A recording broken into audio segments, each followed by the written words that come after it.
We need to cut through the suffocating smokescreen of modern discourse and address the reality of this situation without the distraction of emotional outbursts. Consider the current dynamic. White liberals are engaged in a perpetual cycle of performative contrition, apologizing for historical sins they did not commit. They treat their guilt as a form of currency, believing that their public displays of wokeness serve as some form of atonement. This behavior is not about altruism, it is about self-gratification. They desperately wish to be the protagonists in a narrative where they are the benevolent saviors of the helpless. They operate under the arrogant assumption that minorities and immigrants are incapable of articulating their own thoughts or defending their own interests, necessitating a white interpreter to validate their existence.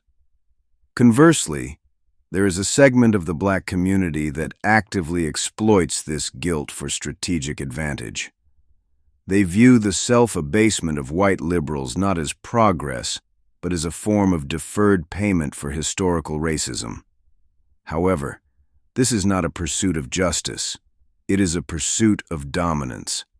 By insisting on being treated as a monolith, they reject individual accountability and demand a status of moral superiority that renders them immune to criticism. It is a transactional exchange where victimhood is leveraged for social capital. This relationship is fundamentally toxic and built on a foundation of mutual condescension. White liberals are not acting as allies. They are acting as narcissists.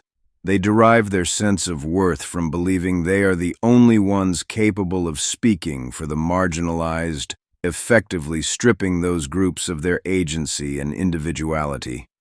They reduce complex human beings to props in a morality play where the liberal is the hero.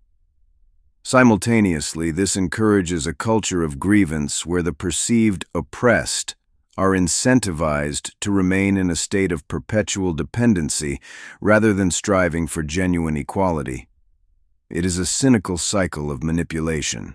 Liberals get to indulge in their moral superiority, and grievance advocates get a license to operate without consequence. No actual problems are solved and no bridges are built. It is an intellectual and social dead end that serves only the egos of those participating in it.